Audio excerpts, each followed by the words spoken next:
gentlemen, boys and girls, welcome back to That Damn Thing Podcast, episode number 32. Hi, Mike. I see you over there. We are, as always, emanating from beautiful, sunny Milwaukee, Wisconsin. Yeah. It's nighttime. It was sunny earlier. Okay.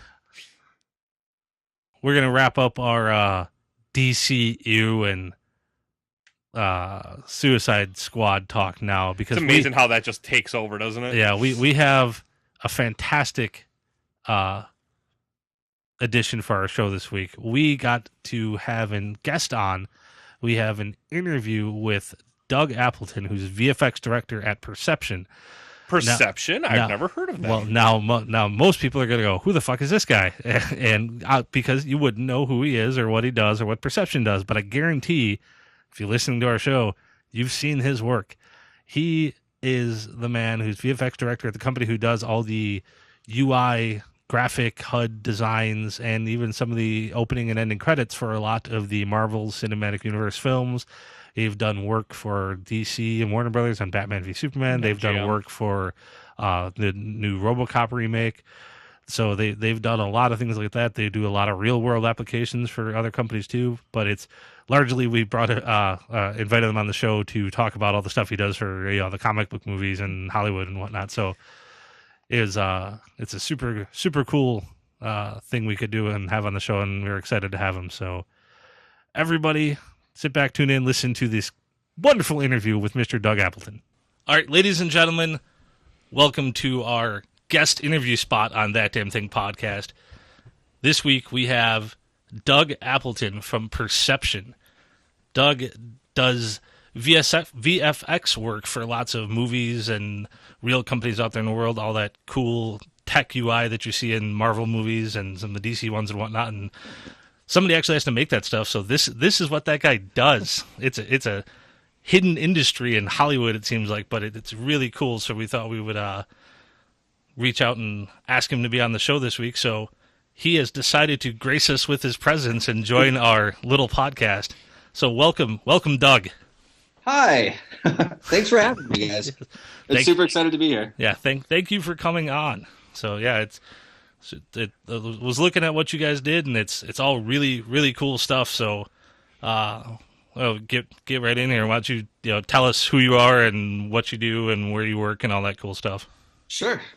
So my name's Doug Appleton. You guys already. I'm the VFX at Perception. We're this small studio in New York City. And, like you said, we work mainly in visual effects and motion graphics for film, specializing in futuristic UI and technology for film, and then taking that and transitioning it over into real-world technology for, some major companies in that space. Very cool. So I see, I've looked you up on Twitter, and that's how I initially found you, and we talked. You're the VFX director at Perception. Yep. So what exactly does your job then entail as VFX director? Oh, it's many hats. As always. As always, because we're not a huge, massive studio. It's everyone sort of is doing everything, but what I focus on is mostly on the film part of it. We work in everything, but animation, design. When we have a big enough team, it's leading those teams that are working on the animation design and a lot of less glamorous parts like quality control and talking to clients and things like that. But the fun stuff is getting our hands dirty and making the fun widgets move.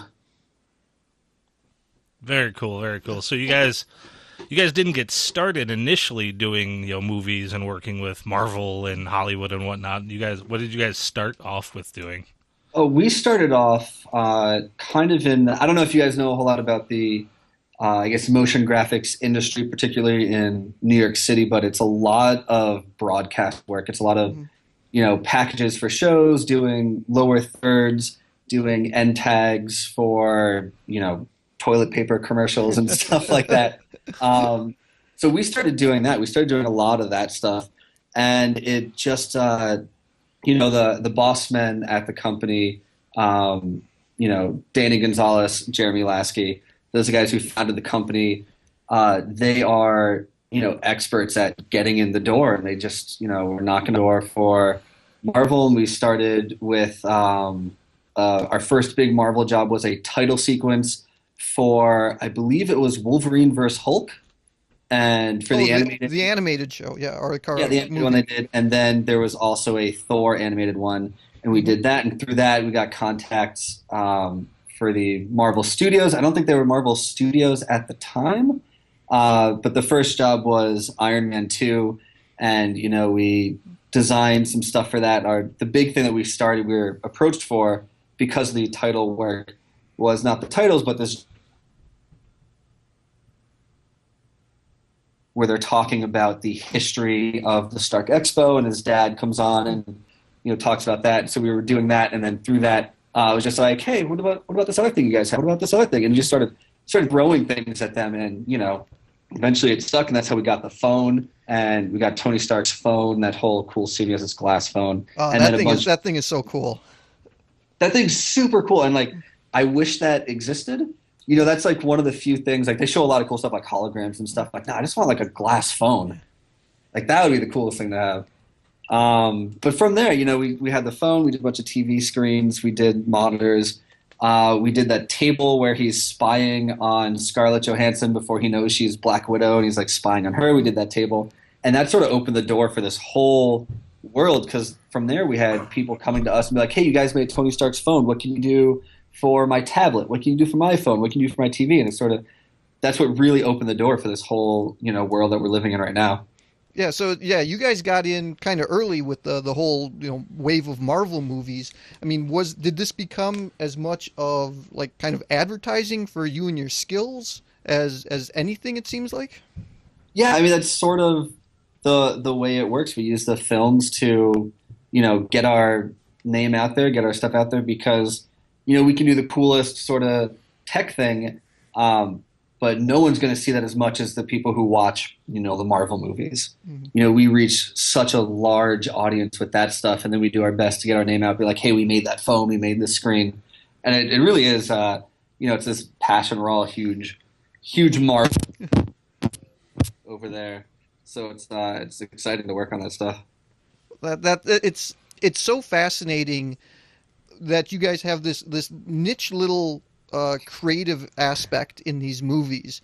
How do you guys go about approaching kind of these UI and UX fictitious designs in order to promote the aesthetic of Stark Industries? Sometimes it's sort of a twofold process. Sometimes they come to us and they have a very specific idea of what they want. They'll say it's XYZ, it has to be this, and work within those parameters. And other times it's, hey, we got a cool phone. What can we do with a cool phone? And then, we make a cool phone. And obviously we're always looking at stuff that's happened previously in movies, because, the big thing that Marvel has is, Stark technology looks like Stark technology. Throughout all the movies, you don't even need to put a name on it. That's Stark tech, and that's one thing that's really important to Marvel, is this continuity throughout all their films. You look at everything that's been done, if they have any concept art or anything. But then other times we just get to go kind of crazy and make whatever we feel like making,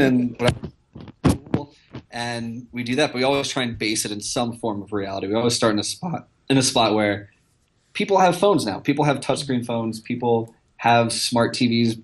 People are smarter now. They know what looks real and what looks fake. So we always try and start with something that looks real and then sort of future-fy it from there. Right, yeah, because everything looks very, understandable. You could reach out and actually use this, but as with the glass phone or the holographic displays, there's this kind of interface that's slightly ahead of where we currently are. And what are the potential ways to utilize those, future interfaces in a way that still makes sense to people today? Yeah, it's, we can't make it too crazy. We can't have someone be like, oh, he's just using it with their mind. And then that's really boring, because someone's just sitting there thinking and things are moving, and that's not very exciting to have on screen. So we always try and think that, we're 10 years ahead. We're not so far ahead that it doesn't make sense to anymore, but we're far enough ahead where people can see that it's going to happen, but it's still really, really exciting and new. Yeah, it's all just seems to be like right around the corner. Now, when you do all this kind of futuristic, UI and stuff, how does that dovetail into some of the actual real world applications that you guys do for some of your clients?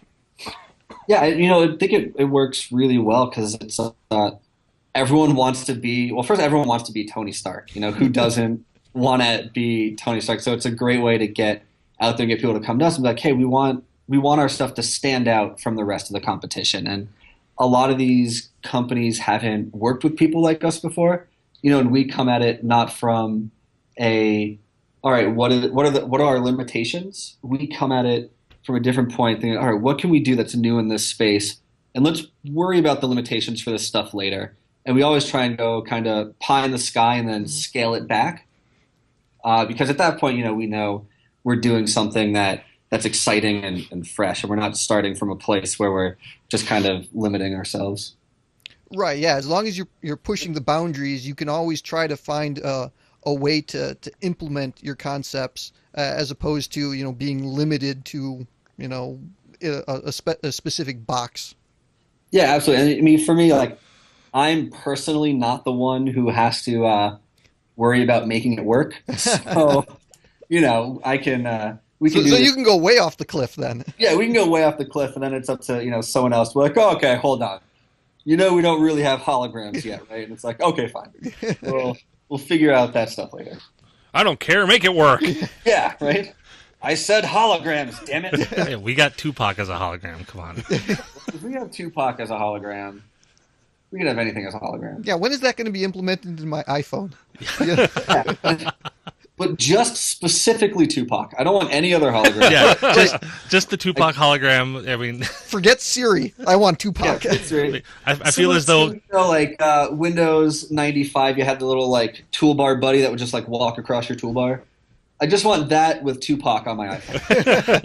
like Clippy from Office. Yes. Yeah, but less annoying. I feel as though with Dr. Dre working for Apple, we can make that happen. Right, he is. So we should, we'll put out a phone call. Make it happen, Doug. Well, now, Doug, specifically about you, how did you get to where you're at? How did you get into this industry? Where did you start off? Well, I mean, first and foremost, I would say I got incredibly lucky. I don't want to understate that at all. I started off really into, cartoons, 2D animation, character stuff. I wanted to do, I wanted to work for Adult Swim is basically what I wanted to do. Who doesn't? I loved Aqua Teen Hunger Force. I loved how stupid and funny that show was. And that's what I wanted to do. So I was in school. I was studying for that and took a class for doing more 3D animation stuff, more 3D character stuff, and got a job, and that's what it was supposed to be. It was supposed to be doing 3D character animation, that sort of. We don't really do that. We do these other things, but the skills transferred a little bit, and from there I've been with these guys for over 6 years now, and it's, I was with them when we were doing broadcast work, and I've just been incredibly lucky to be with this company that's put themselves on this trajectory. I think we got to get in touch with Adult Swim and tell them that they launched a man's career with Aqua Teen Hunger Force. Yeah, just let them know Aqua Teen Hunger Force, Harvey Birdman. We know all. We're familiar. I just don't know if I've ever heard the line. If it pretty much just saying, if it wasn't for Aqua Teen Hunger Force, I wouldn't be here. Pretty much. My mom is like, you can still go to law school whenever you want. I'm like, no, Mom, I'm making stupid cartoons. Yeah. I'm following my dreams. I'm making a meatball talk, Mom. Yeah. You don't get it, Mom. No, they've been incredibly supportive. So I joke around about it. My mom's like, yeah, Well, makes you happy. it's easy to be supportive of success. Yeah, well, thank you. Yeah, they still don't have any idea what I do. I'm Wait, like, the blinky things on the screen. I make those. And they're like, The- okay, so you like made Iron Man's armor? It's like, no, not that stuff. Didn't do that. Like, so like Pixar? No, not like Pixar, Mom. And it's basically the same conversation with everyone. No one really understands what it is. And you're like, oh, I worked on Iron Man. Like, cool, you made a suit move? Like, nah, I didn't do that stuff. I'm sure you get tired of trying to explain it to everyone. You remember that one intricate thing? Yeah, I did that. I don't remember that. Well, I did it. Yeah, I did that cool thing. You know, the thing that showed like the plot of the movie. I did that thing. Well, that's awesome. So, out of all, I guess my next question I was sitting to think about, I was looking at all the stuff that you worked on. Is there like a favorite project that you've done so far, working with your Marvel or whoever that you guys have worked man. on? There's probably two. So one is we'll go with the oldest one. I got to work on the character of Arnim Zola for Winter Soldier. That was And very cool. Nice. We designed and animated that character, and it was, that thing took like a little over a year to do from concept to final shot out the door. But that was just so much fun because now that was sort of getting back to what I, originally wanted to get into, which was character stuff. And that was, designing a character that now is in Marvel canon. That's what Zola looks like if they want to do Zola. And that was super exciting for me. And I got an old Zola toy and like put the new face on the toy, and that's sitting on my desk now. Nice. That's probably the first one. And then that was my first named credit in a movie too. So that was super exciting. That's a nice feather in your cap. Yeah, right. I'm gonna A put lot the of times we Blu-ray. just like we get a company credit in all the movies, but we don't always get individual credits, and that one was an individual credit. So that one was really exciting. We'll put the Blu-ray in and look for you. No, yeah, it's going to be buried between the hundreds of thousands of other people who worked on the movie. And then the other one, the most recent one, and it's how you found me because I favorited your tweet, was the new Marvel Studios logo that they just unveiled at Comic-Con. That is very cool, by the way. We made that thing, and that's so exciting. I don't know if it hit us while we were working on it, like how huge that thing is. And we're like, oh, we're just making that thing. It's in front of the movies. It's a big deal. And then we're like, they showed all the other logos, and we're like, oh, wait, this logo is going to be on all the posters. It's going to be on like the DVDs. It's going to be on everywhere. And they showed like the hats. We're like, we got to get hats now. That's that could honestly be like the biggest thing I have worked on and will work on, because that's going to be the next 5 years easy of the next 10 Marvel movies that's going to be a. So it's that one's probably the most exciting one. Yeah, I mean, Marvel Studios has become one hell of a brand over the years, to the point where it did need its own imprint of Marvel Studios. It is not just Marvel, it's its own entity and has, the hell of a trajectory. Yeah, absolutely. They really do need to, separate it from the Fox movies and the Sony movies. Like, they're their own thing now. They have characters that they're not making movies for, and this is like, no, this is branded a Marvel Studios movie. You're going to get the quality that you expect from a Marvel Studios movie. Right. I mean, a Marvel Studios movie, what it's going to be, for better or worse, and people can debate that, left, right, and all over the place. But Marvel Studios stands for a certain type of movie and a certain quality that you're not going to get from other Marvel properties that are at other studios. Yeah, absolutely. They're on like the same tiers. Like when you see Pixar in front of a movie, you're going to get a good movie. The worst Pixar movie is still better than half the other movies out there. Right. I mean, yeah, Pixar, Marvel Studios, it means quality and it means success. Absolutely. I might be a little biased since I'm a huge That's all right. You're allowed to. fan before all this stuff. I'm like, Marvel's the best. Don't worry. You're speaking to the choir when it comes to Marvel. Yeah, I'm the resident Marvel apologist here on our show, so don't worry about it. You're good with me, man. I'm surrounded by Marvel's Phase 2 movie posters as we speak. Oh, fantastic.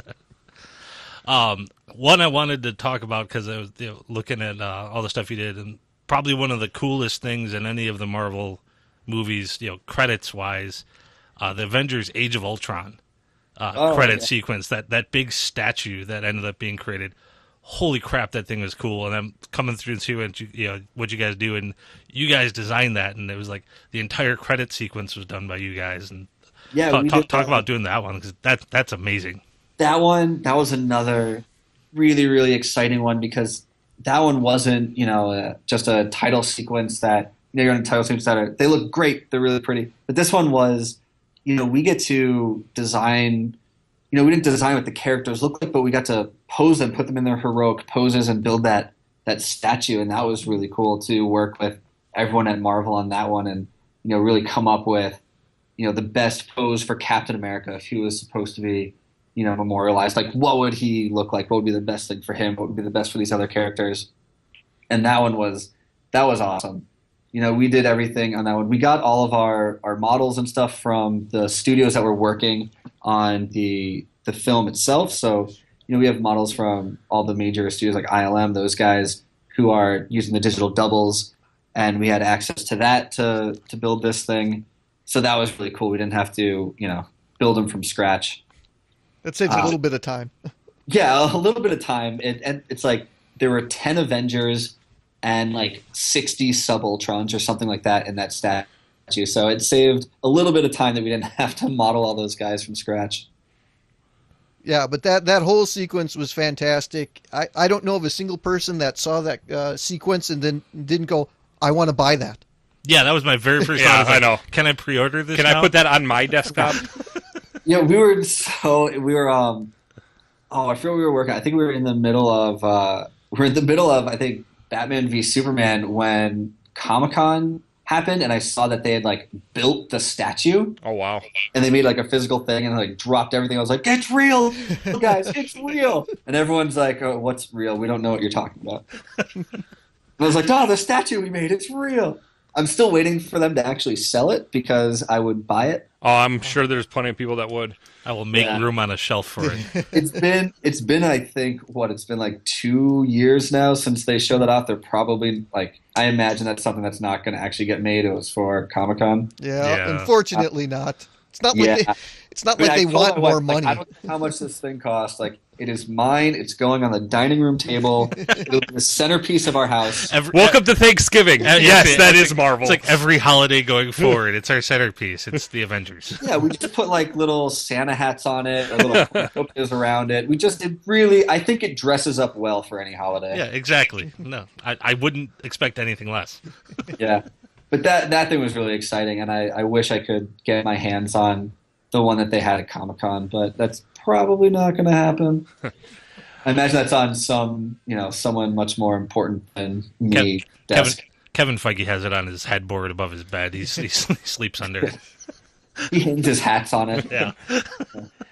Now, you said earlier that the studios sometimes come up to you with ideas, and they said, this is what we want done, and you guys have to make it happen. Has there been anything that the studios have said, this is what we want, and you pretty much had to come back and go, no, we can't do that. It won't work. We're usually more gentle than no, you're wrong. But there are times, and they're always Marvel in particular is like an incredible collaborator where we'll be on calls with everyone at Marvel. If we're on with Feige and those guys and directors, and it's a really, really constructive back and forth of like, hey, we want to do this, we want to do that, and they're very quick to be like, no, yes, no, yes, and like, all right, next thing.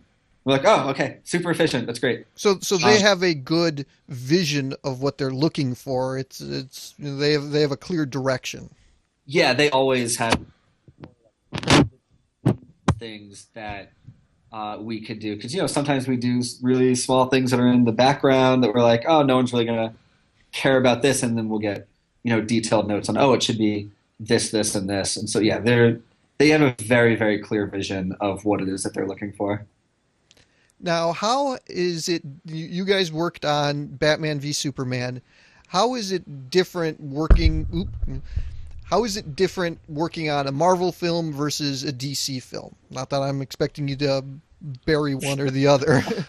No, it's in terms of actual, working on it. It's very, very similar. There's different people involved, but that changes from one Marvel film to the next Marvel film. We're working with different producers, different directors, so there's a different, process with that. It's really similar. They were great on the stuff they did too. We had a lot of fun with that, and that's another one where we got to work on like really key moments of that movie. Like we did a lot of Batman's interface. We did Lex Luthor's interface. We did what everyone is calling the teasers for the Justice League security camera footage stuff. Right. And that was cool because we were like, oh, this is what the Flash is going to look like. This is what Aquaman's going to look like, and no one knows this yet. So that's how Lex got the logos. It was you guys. Yeah. I saw someone tweeted like, what designers did he hire for that? Perception. But at the time, like, we can't really say a lot of this stuff until DVDs and Blu-rays come out. Yeah. We have to bite our tongues, but I like that one got sent around the office. So I know we were looking at your site, and it says you got some movies that you haven't put out details about yet. But like you got Doctor Strange, you guys are working on. What kind of concepts did you guys, if you can say, obviously, were you involved in that movie? I can't. I can't say. I think I'll get shot if I say. I know that's the. The Disney snipers are waiting on this. They've already tapped this call. Yeah, they just perch. I think on any person that's worked on something, they have one person waiting outside their window. You have an assigned assassin just in case. Assassin on that. They have the scary mouse watching you. Yeah, that's one. Yeah, I obviously can't say, but that's going to be. Are you able to say any of the other upcoming Marvel/DC films that you're in at least talks with to help out on? No. Okay. It's not on the website. That's people who are higher up than I am get the call on when to say what we're working on. Yeah. That's fine. But it's cool stuff. Yeah, absolutely. No kidding. So, I think it's been a really cool time talking with you. It's been an interesting insight into this, into your niche of these movies. Yeah, as insightful as I can be, I feel like it wasn't that insightful, but thank you. No, it really opens up what the little things sometimes that you don't pay attention to, and some of the big things that you didn't realize were done by guys like you, and especially like the Avengers statue. It's just a marvel, and it's really just kind of cool to get some ideas about how that works. Yeah, I mean, it's a lot of people don't think about it. Like I was saying earlier, when you see someone holding a phone, like someone spent a lot of time designing that phone for that 2-second shot in a movie, to make it feel real and get the point across. And that's all the stuff that really gives a film depth. That the world exists beyond the story that we're seeing for the 2.5 hours or whatever. That there's more that goes on. Yeah, it's the thing that really fills out the world when you see, someone like Tony Stark. His tech looks the same for the last 8 movies that he's been in. You can tell like this world exists outside of what we're looking at. Mm-hmm. And it grounds everything, and it makes things relatable to our own world. When we see a newscaster in a movie, and all the crawls and stuff on the screen look similar to something that we'd see in reality, it kind of creates a connection and an empathy between our world and the film world. Yeah, it's something that we have a particular, I think, leg up on that stuff because we did do that stuff for a very long time. We did a lot of broadcast packages. So when you're looking at Batman versus Superman, you see a crawl in the lower third of those movies, like it looks real because we really did real things like that for a long time. You were the guys doing it. Yeah. So yeah, LexCorp would go to you guys. They would. They might come to us and be like, hey, design our interface. And what does it look like? How does it work? Can you design the interface for our death machine? Yeah, right. It's like, hey, I'm this super evil genius. What kind of interface would I have? Nothing too classy, but nothing too over the top. Right. It's like, We my got- henchmen aren't too smart, so we need something intuitive. Yeah, we got just what you need, buddy. You got any superheroes kicking around you need logos for? We're on it. Yeah, we don't know what this lady's called, but make her logo like a WW. That'll fit. Yeah. I don't know what it stands for, but it sounds good. Yeah, I mean, to be fair, we didn't design the logos, but Yeah. yeah. No, I know. Hey, Superman, you need an upgrade on your Fortress of Solitude? Yeah, just the guys. I like to think that that Batman and Superman are just going back and forth. Like, hey, you need a computer or anything? I got these guys. Yeah. I know a guy. I know a place. I know a guy knows a guy. Yeah. Well, awesome. I think it's been super cool having you on. It's been very insightful and revealing about this little, like I said earlier, hidden world of movie making and film industry that doesn't get a lot of spotlight on it, but it's a really cool, neat thing. So I was happy we could have you on and talk about it. Yeah, anytime. So outstanding. Well, yeah. After all the next round of Marvel movies comes out and we can talk to you about it. Well, Yes, after the next round, I'll let you know. I'll be like, hey, it's out now. yeah, I can talk about that phone we made. Yeah. Yeah, after Doctor Strange comes out, it'll be like, okay, what'd you do? Yeah. Which part did you make? Yeah, well, Blu-ray comes out. and, Yeah. That's one of the frustrating things. Is it's not just waiting Yeah. 6 months for the movie to come out after we've finished working. It's then waiting another 6 to 8 months for the Blu-ray to come out so that we can tell people that we worked on it. Yeah, for sure. So the best we got is like a picture of our credits in the movie and be like, hey, we really do stuff. it's real. I'm not just sitting around doing nothing for 12 hours a day. Awesome, man. Well, thank you for spending some time with us today. It's been fantastic, and hope to talk to you again soon. Yeah, anytime. So, yes, we're back. It was a fantastic interview with Mr. Appleton. We thank him greatly for being on the show this week. It was a lot of fun. We learned lots of cool information about a very niche industry in Hollywood and filmmaking that otherwise people don't even think about.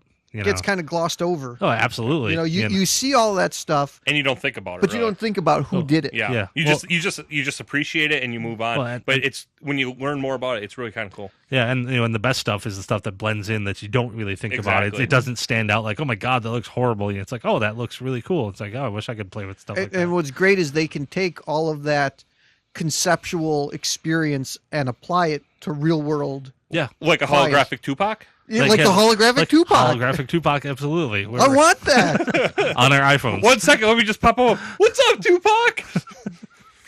Oh, this has gone back off the rails again. It was fucking horrible. So, with that being said, that will be our show this week. We thank everyone for listening. As always, find us at our website, thatdamnthing.com. Subscribe to us on iTunes, rate and review. Please do that. Listen to us on Stitcher. Discover us with Google Play. Find us on Facebook at That Damn Thing Podcast. Why are you staring at me? Follow us on Twitter at That Damn Thing PC. Find me on Twitter at Jason R. Loomis. Mike, where can anyone find you on Let's Twitter? see, I got to remember this again. TDT_SG Mike. Hey, that's He it. remembers. He does. And Chris, where can anyone find you on Find the me on Twitter interwebs? at That Damn Chris. And that's it? No That's other places? it. All right. Mike got his nipples out, so it's time to end the show. Thank you, everyone, for listening. We are out.